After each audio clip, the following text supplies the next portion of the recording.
council meeting. Let's stand for the pledge of the flag. Pledge allegiance to the flag of the United States of America and to the republic for which it stands, one nation, under God, indivisible, with liberty and justice for all.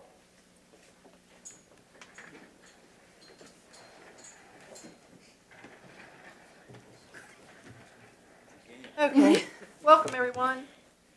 Let's start with the approval of November 14th, 2023 minutes, please. I'll make a motion we approve the November 14th, 2023 minutes. I'll second the motion. All in favor? Aye. Motion passes. Also, I'd like to have a motion for the December 12th, 2023 minutes approval. I'll make a motion that we approve the December 12th, 2023 minutes. I'll second that. All in favor? Aye. Thank you. Motion approved. Also, now we have a receipt for October 23 Treasurer's Report. I'll make a motion we accept the receipt of the October 2023 Treasurer's Report. I'll second the motion. All in favor? Aye. Motion carries. And one last one, November 2023 Treasurer's Report. Oh, we have two more, sorry. November 2023 Treasurer's Report.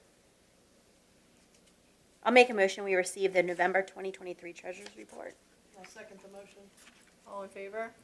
Aye. Motion passes. And one last one, December 2023, the check register, please. I'll make a motion we receive the December 2023 check register.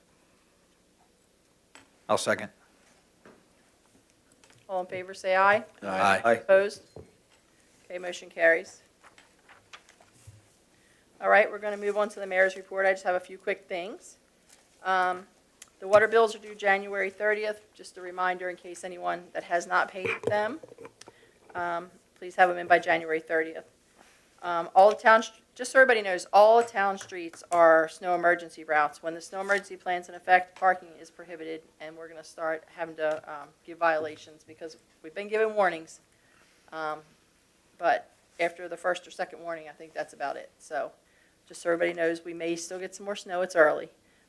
Reminder from the Department of Public Works, disconnect your garden hose before winter, otherwise you'll run the risk of the pipes freezing and bursting since you know the water will expand when it freezes. Just a reminder that all basketball nets that are in the street or hanging into the streets must be moved when Hughes is collecting trash or during snow removal.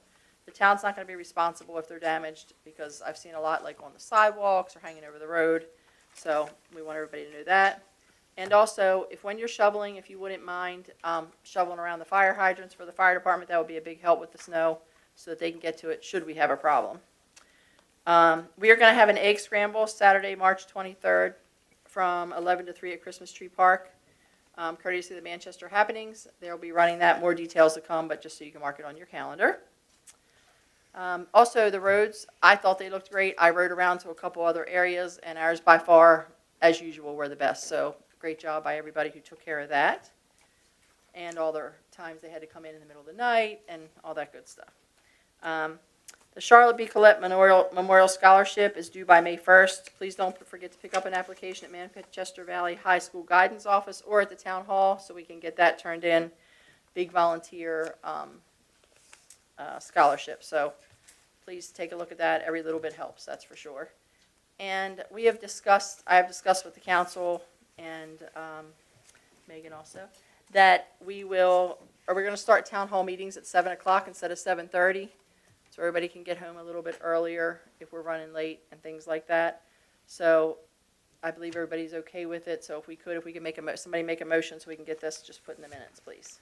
All right. I'll make a motion that we adjust our start time for our council meetings, beginning with our February meeting from 7:30 till 7 p.m. I'll second. All in favor? Aye. Opposed? Okay, great. So we'll be here at 7 o'clock starting in February. All right, I think that's all I have. Town Administrator report? Good evening, Madam Mayor, Council.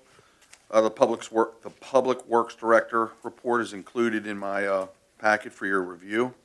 Town continues in mandatory water restrictions. However, we are making great strides to getting out of that pretty soon.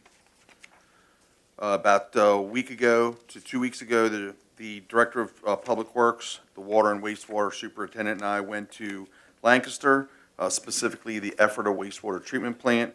We were shown designs that are going to be similar to what we're looking at right now for our ENR upgrade, and the folks up there were very knowledgeable in some of the problems that they encountered post-ENR upgrade, which will help us greatly transition through once the construction is done down the road, not falling into some of the problems that they had to overcome during that time. It was a wonderful visit.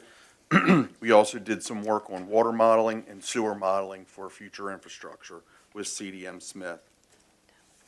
The mayor signed the renewal application for our sustainable community designation tonight. That will be sent tomorrow, so we'll be about 25 days early submitting that. I'd like to thank Steve Miller for his guidance in helping that. He was a great help getting me through that document. Item number 5 in my report, you'll see the hours spent of overtime and normal work hours spent clearing snow, salting, removing snow that had piled up in certain areas, and of course, maintenance and other work that needed to be done on the equipment that we use. Everybody pulled in, did a great job. The other night, it was getting later in the evening. People were starting to park on the street. So we'd like to thank the police department for their help in getting those places cleared.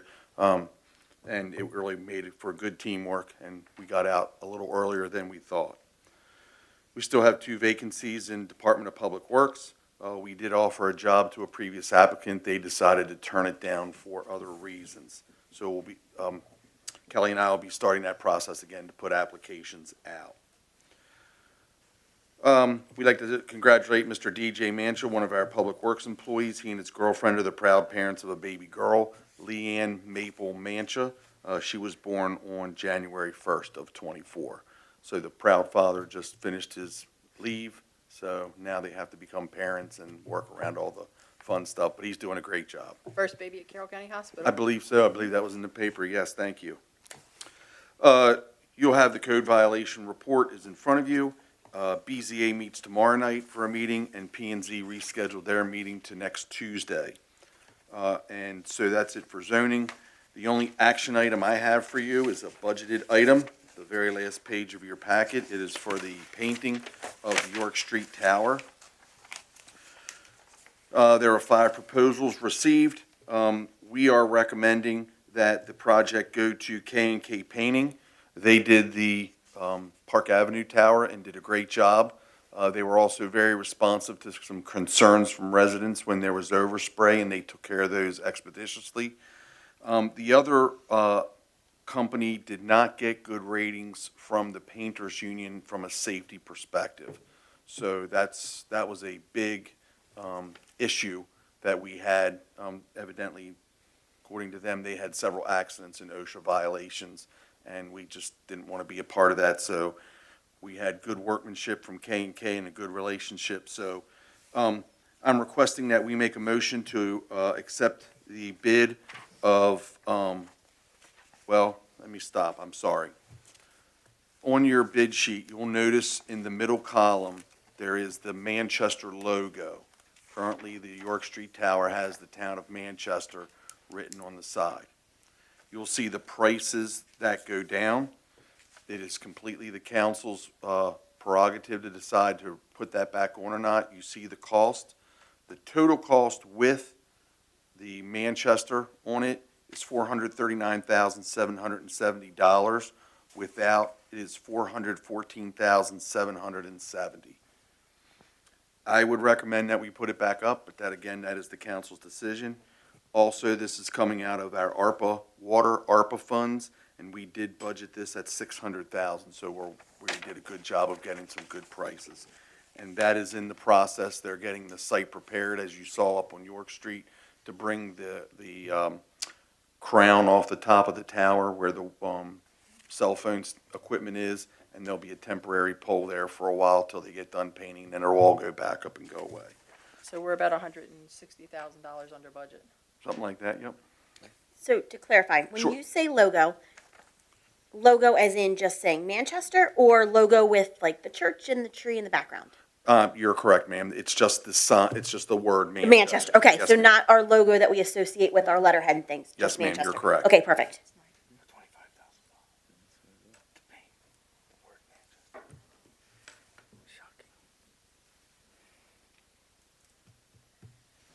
Well, I guess we will discuss what we want to do, and then we'll have to make a motion, so. Opinions, what we want to do, I'm in favor of the logo. Yeah, we're pretty far under budget, so. yeah. And I mean, everybody around does have it on at least one of their water towers. If we were close, I'd say not, but we're, like you said, we're way under, so that's good. You guys? You okay? Move for it. Okay. All right, can we have a motion? I'll make a motion that with regard to York Street Water Tower Rehabilitation Project, we accept the bid from K&K Painting of $414,770, plus the logo of $25,000 for a total bid of $439,770. I'll second. Go ahead. All in favor? Aye. Aye. Opposed? Aye. Okay, motion carries. That's all I have. Thank you. Okay, thank you. Police report? So real quick, for the month of December, we only had one Part 1 crime that involved the theft of bicycles. One was a $1,000 bike. We first started with juveniles. It turned out it was two adults, a male and a female.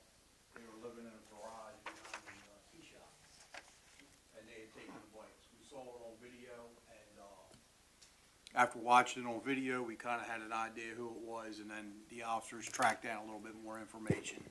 And that's what led to the criminal charges for them. What street did this occur on? So what happened was, two juveniles broke into the old winery, right there on Long Lane. They had placed their bikes on the outside, and it was right by the Manchester Auto Shop. So while they're inside the winery, the two adults come along, pick up the two bikes. And what we found strange was they walked them. Usually kids will jump on and go. They walked them. And then they kind of disappeared. We couldn't pick them up anymore. They were heading towards Sheets because we had an idea they were in that area, but we were starting to strike out on suspects. And then we got lucky with the video, and we kind of put two and two together. And then another case led us to the two adults, and that's when we discovered that they were the thieves. I'm curious, how did the kids explain what they were doing there? They fessed up. Did they? They didn't hold, well, one did. One did, the parent was involved and they had no problem. They just went in to play music and chill out. So, yeah. But it all turned out. It ended up with 8 Part 1s for the crime, and I gotta tell you. Yeah, we ended up 8 Part 1s for the year. We have an 88% decrease since 2013. And a 20% decrease since last year. So all in all, I don't know about Union Bridge, but by far we got the lowest crime in the county. So that's a pretty good, Real good. and I gotta tell you, the community plays a large part because we get tips, there's communication, people feed us information, it leads us to certain things, and even when a troublemaker comes into town, we kinda get a heads up on it, so it all works out. Our biggest problem was juveniles this year. We did have a lot of juvenile issues. Nothing like, Baltimore or Baltimore County or anything like that, but we did have juvenile issues this year. And, but other than that, it was a great year. Overdoses also saw a decrease. They had a 24% decrease in fatalities and an 8% decrease in overall overdoses. The one thing that I found, I had to look at it twice, is when we got the county report, there was absolutely 0 heroin overdoses. It's all fentanyl. So there's been a drastic increase in fentanyl and cocaine. They're both on the rise. The drug dealers are starting to cut the fentanyl the same way they cut the cocaine. But then we got a zombie drug that's coming out of Philly. We're interested to see what happens there because they're using other chemicals that Narcan apparently won't work. So we're waiting to see what happens there. But 0 heroin. It was fentanyl and cocaine. That's the hot drugs. That kind of surprised me. I had to look at that twice. Manchester ended the year with 8. Hampstead ended the year with 32. Sykesville ended the year with 5. Tawnytown 16. Mount Airy 8. Westminster 92, which is also a decrease. New Windsor 4 and Union Bridge 1. We only criminally charged 52 people for the year. We had the 8 Part 1 crimes, and we had 3,000 traffic stops. And that's about it. It was a good year, all in all. As Alex pointed out, the snow event was good, had minor issues, a couple parking problems here and there. The guys were staying ahead of the streets the best they could, and we got the cars out of the way. Yep. Can't ask for anything better than that. Dave Brown did an incredible job. I think this was his first year running it, and Dave did an excellent job. Everybody did a great job. I really didn't hear any complaints. I heard one or two, but when we checked on them, it really wasn't necessarily the case. So, yeah, I was real happy with that, so, thank you. Yep. All right, any comments or questions from the community? I would bring my trusty paintbrush and do that thing a lot cheaper. It's only, how high is it? Gotta climb up there. Yeah. It's only Parachute down hundreds of onto it. feet, if you don't mind, that would be great. Maybe she's volunteering you. Yes. And I would like to say, which I say every year, that they do a fantastic job with snow removal. Thank you. Chester, just incredible. That's Ms. Doxson speaking, in case anyone doesn't know. Thank you. She wants me to call her Ruth, but she's always going to be Ms. Doxson to me. Okay, so we're going to start with, what did you say? So let's start with committee reports, communications. Just, we've been doing a good job communicating everything, including what we need to do for the snow event, what needed to be done, as well as the police department, what he just communicated about. I just want to say, I think, Chief, one of the big things is the positive relationships you guys establish. I think that helps in the community, and people want to contribute to that as well. And then also the communication of what we need to do during the snow. It's been great from the town. It's multiple sources. And then do you want me to do intergovernmental relations real quick? Go ahead, do it. So, session 2024 has started. You have your delegates and your senators down there. So one big thing I would suggest is that everybody check on their registration to vote. You're talking about certain issues that are coming into our town. We're doing a great job here, but what occurs on the county and the state, the national level impacts us to a certain level, specifically speaking about what you just did with the drug stuff. So, register and inform yourself so you can make good decisions. That's all I'm going to say. So, Thank you. Thank Yep. you. Councilwoman Howe? There are no events scheduled at this time for the Nature Center, and there's nothing to report. Thank you. Community improvement projects? Nothing to report at this time. Okay. Councilman Pacelli? The North Carroll Business Alliance has their next meeting on February 15th at noon at Spargo's. I have nothing further. Thank you. Councilman Cuneo? There was no P and Z meeting this month, so nothing to report. Okay. Megan, I think you're going to have the most. Probably. Tonight, there's actually boys basketball games, JV and varsity. I believe are both playing against Liberty. There's a wrestling match against South Carroll as well. And then tomorrow, girls and boys basketball have games against Tuscarora. And the cheerleading team also has a varsity invitational tournament at FSK. And the rest of the week, there's basketball, bowling, wrestling, and cheerleading. The rally in the valley took place, it was going to be Friday last week, but then the snow, it got changed. I think the boys lost in overtime, right? Yeah, but the girls won. Track and field had 6 first-place awards at Lebanon Valley. And Ms. Berzicki, who's the girls lacrosse coach, she was named the 2022-2023 Maryland Coach of the Year and the 2022-2023 Section 2 Coach of the Year. And then the Manval's Maverick Theater is performing Little Women, and that's going to take place January 26th at 7 p.m. and January 27th at 1 and 7 p.m. And it's $5 for students and $8 for adults. Thank you very much. Anybody have anything else? All right, I'm going to make a motion, we adjourn for our FY25 budget work session. I'll make a motion, we adjourn. You said you were doing it. How do Yeah. you do it? I'll I was second letting it. it sink in. It's not I'll second elected that. to speak correctly, I'm sorry. Thank you. Good night, everyone.